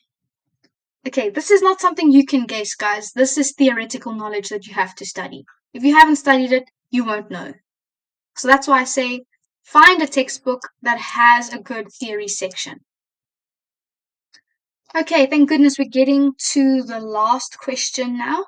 Again, this is going to be from your different textbooks will call this chapter different things, but it'll either be called the chemical industry or the fertilizer industry or something like that. It's usually the last chapter in your chemistry textbook. And again, I can give you explanations here, but if you do not study, you will not know what is happening. Okay? You have to study theory. And if you do, this is basically free marks because they can't really confuse you. You know, it is what it is. The answer is what it is. Okay? So Again, let's just, I brought some notes here to assist. So let me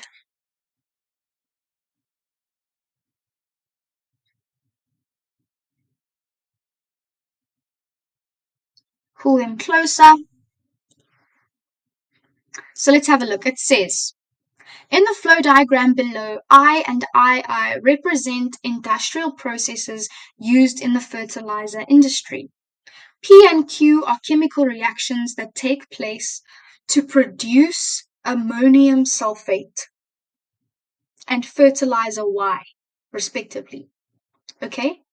So 10.1.1 or 10.1, write down the name of the industrial process. So 10.1.1, I.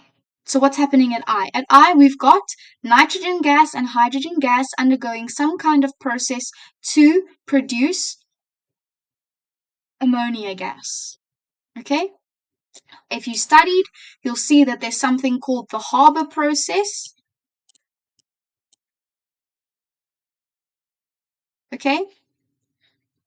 And the Haber process takes hydrogen gas and nitrogen gas, puts it through some kind of system, and produces NH3, otherwise known as ammonia. Okay? So your answer for 10.1.1i is, this writing looks terrible. Just give me a second, sorry. The Haber process. That's for 10.1.1. Okay?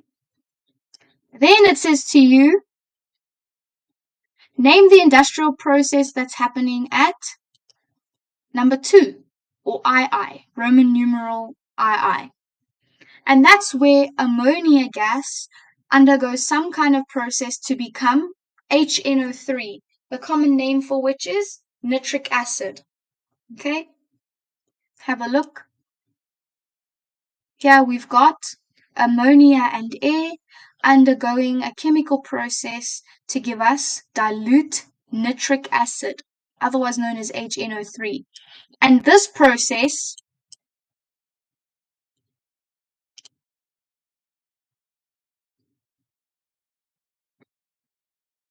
is called, so this is actually question 10.1.2.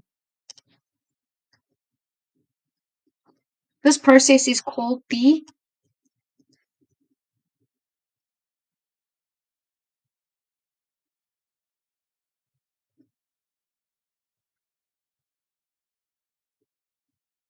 it's called the Oswald process.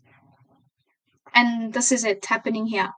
Ammonia turning into dilute nitric acid.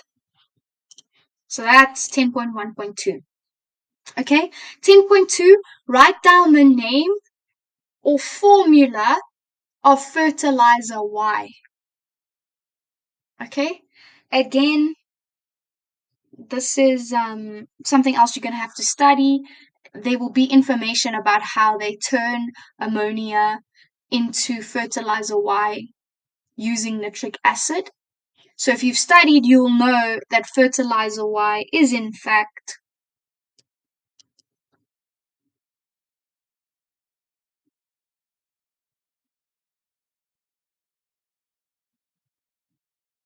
ammonium nitrate, otherwise known as NH4NO3. And that's fertilizer Y.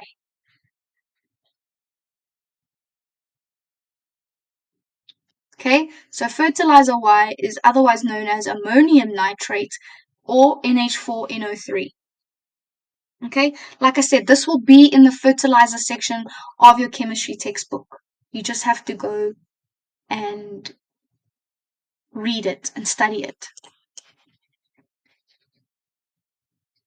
Okay, next question says the catalyst used in process 1 or I, Roman numeral I.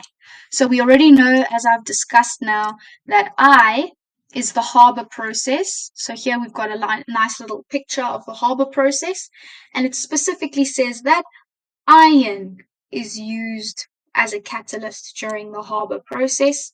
So catalyst used here is iron, or Fe, because it says you can use the name or the formula. Another option is iron oxide, or FeO. Remember, this is the answer for 10.2.2. The catalyst used in process 1 is iron oxide, FeO, or iron, Fe. Okay? Because like I said, process 1 is the Haber process.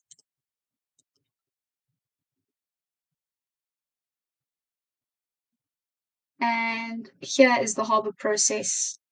And they specifically say that iron is used as a catalyst. Okay, guys. Now it says 10.3. In reaction P, NH3 gas reacts with another substance. Write down a balanced equation for this reaction. So here they're saying NH3 or ammonia is being changed into ammonium sulfate. What does ammonia have to react with to form ammonium sulfate? Again, this will be in your fertilizer section. Okay? And here is the reaction. Here is the question. Here's the answer to 10.3. Ammonia reacts with sulfuric acid to give you ammonium sulfate. You see, ammonium sulfate, ammonium sulfate. So this is the answer to 10.3. This is the balanced reaction that they are looking for. Okay, like I said again, study work. You can't suck this out of your thumb. You need to know it. Okay, cool. So let's have a look.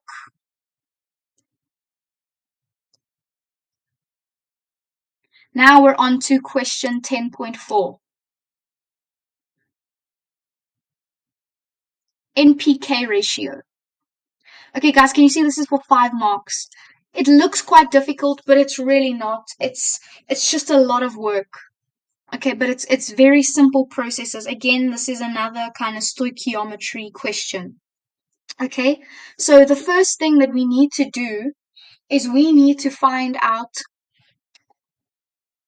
They say the following substances are present in a bag of fertilizer: 20 kilograms of ammonium nitrate, 12 kilograms of sodium phosphate, and 18 kilograms of potassium chloride.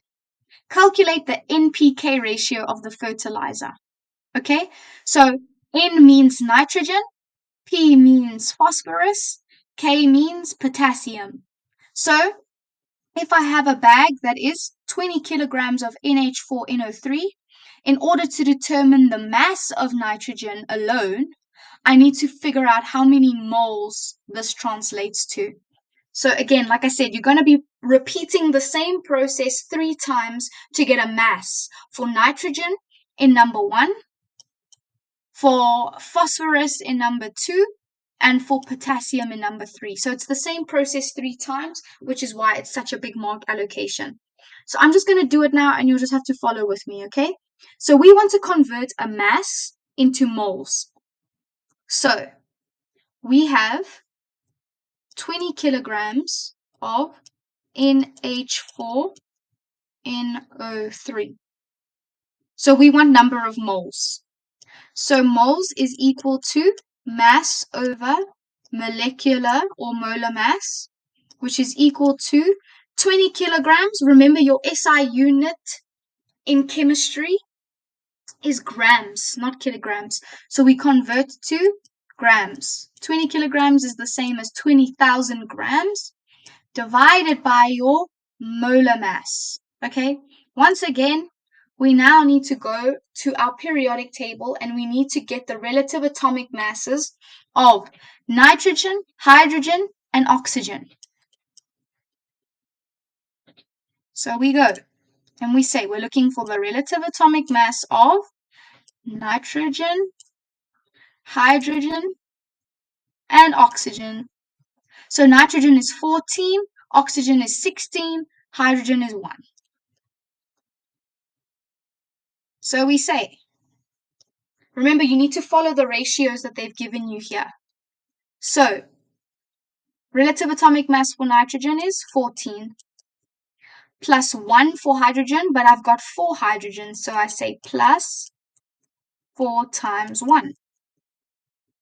Plus another 14 for nitrogen, plus oxygen, which is relative atomic mass number from the periodic table is 16, but I've got 3 of them, so I say plus 3 times 16. You plug that into your calculator and you get moles equal to, your number of moles is equal to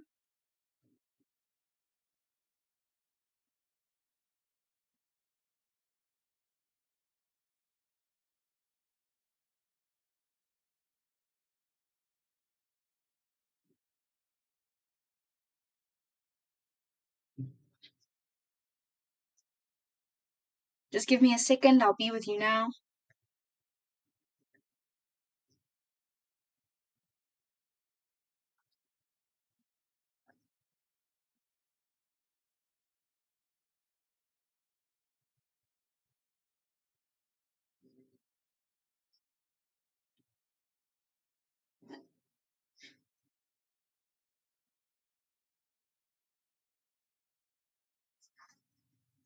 So this becomes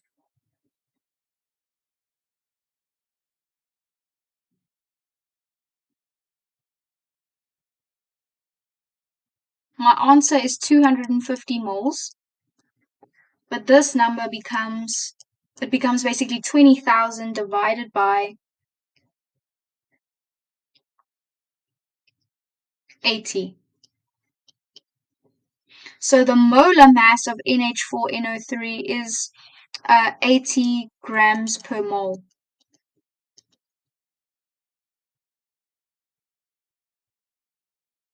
Okay? Then this N number tells me how many moles of this entire molecule I have. I have 250 moles of NH4NO3. Okay? The only problem is I'm not really interested in the number of moles of the entire molecule. I just want to know how many moles of nitrogen I have. And at first it may seem like, okay, well, I've only actually got 250 moles of nitrogen, but there are 2 nitrogen atoms for every one of these NH4NO3 molecules, which means that if I have 250 moles of this entire molecule, I actually have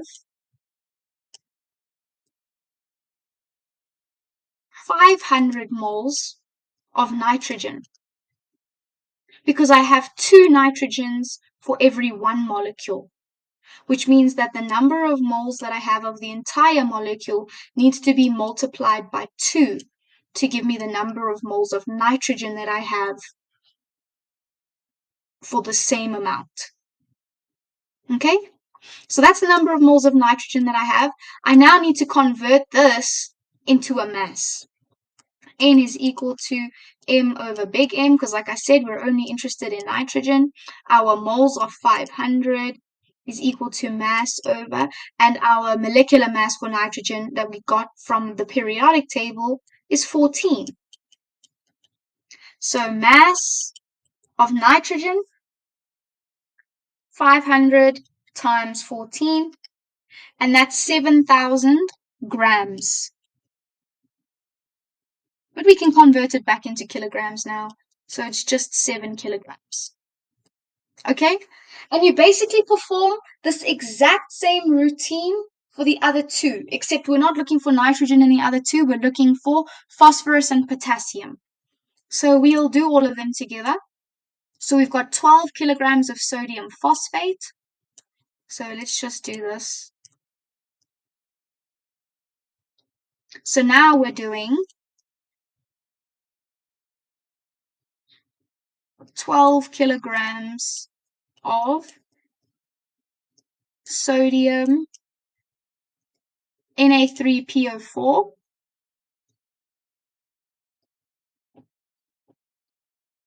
So we want to know how many moles of potassium do we have.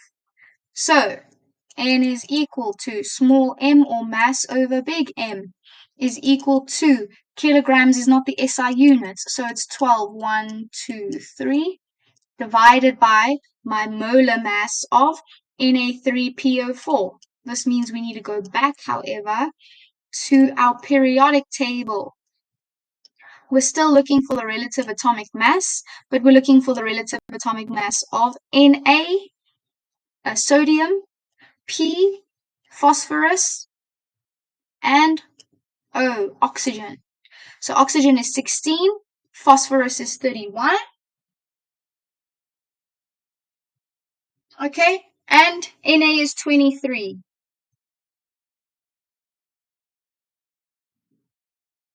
So now we go back and we plug in those values into our molar mass section of this. So we say, okay, well, Na, according to the periodic table, the relative atomic mass of Na is 23, but I have 3 of them. So I say 3 times 23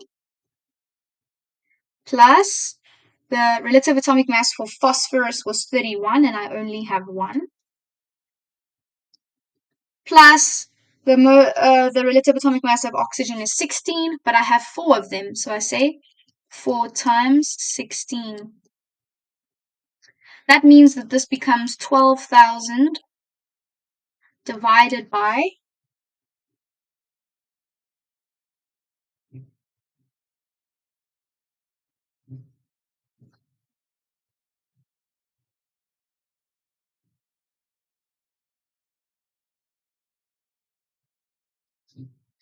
164. All of these added together gives you 164. So we plug that in and we get a value of moles to be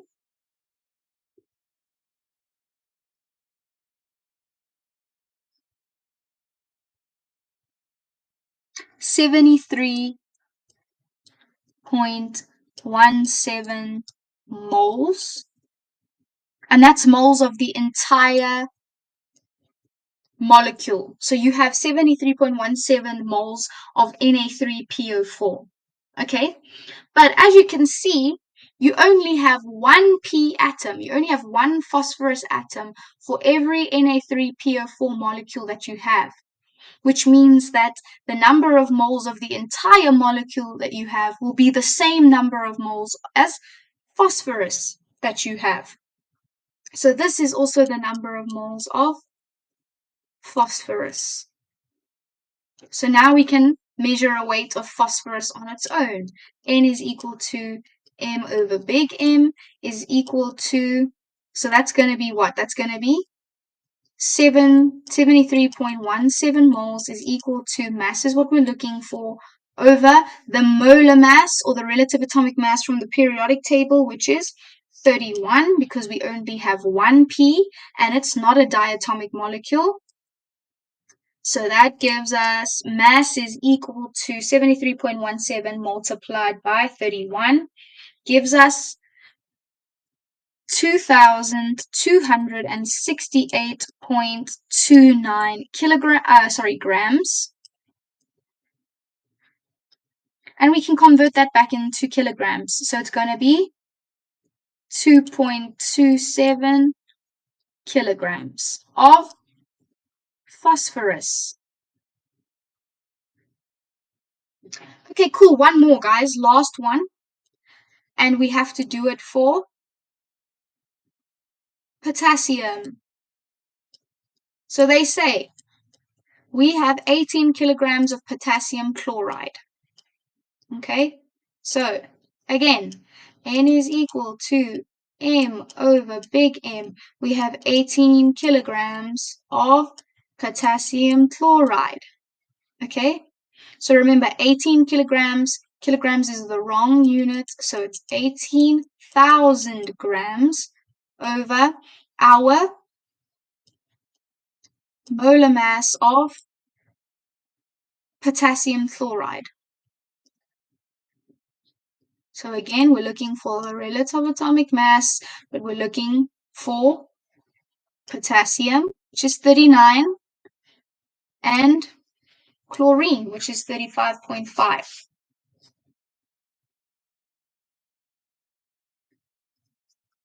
So we go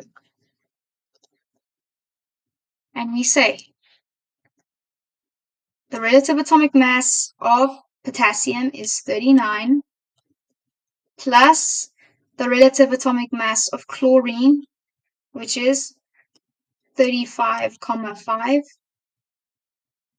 So that's basically the same as 18,000 divided by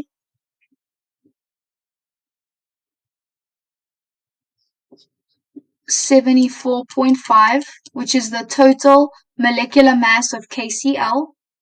And that gives us moles equal to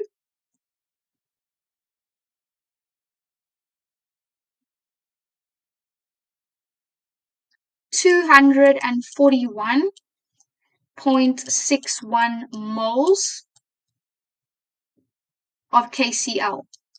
Okay? But for every 1 molecule of KCl, we have 1 atom of potassium, which means the number of moles of molecules of KCl that I have will be the same number of moles of potassium atoms that I have. So I take this and I convert it into a mass using only potassium's information. N is equal, because I'm trying to see how many kilograms of potassium do I have on its own. I don't want potassium and chlorine together, mixed. I want them separately. So I say N equals M over M is equal to, or we say 241.61 moles is equal to, mass is what we're looking for, over the molecular mass of potassium, which is 39, which means that mass is equal to 241.61 multiplied by 39, which gives me 9,422.89 grams, which can be kind of rounded up to a value of 9.42 kilograms. And now we get our NPK ratio. We say the mass of nitrogen, the mass of phosphorus, and the mass of potassium. So this one is 9.42. This one is 2.27.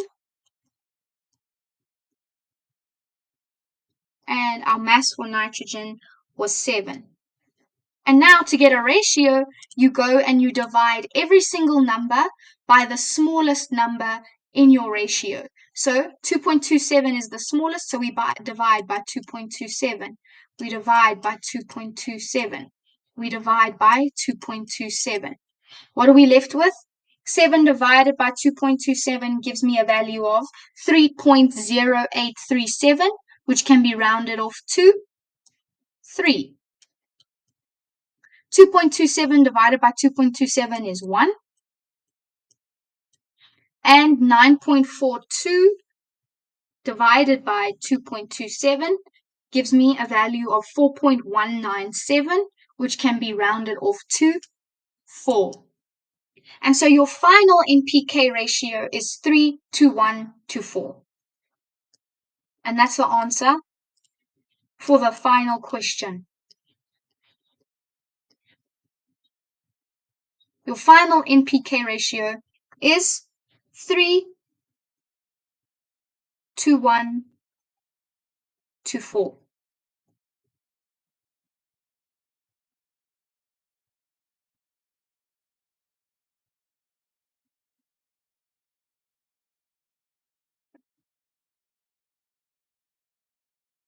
Okay, cool guys. Thanks for taking the time to watch my video if you're still here. I hope this was helpful, and good luck with your studies.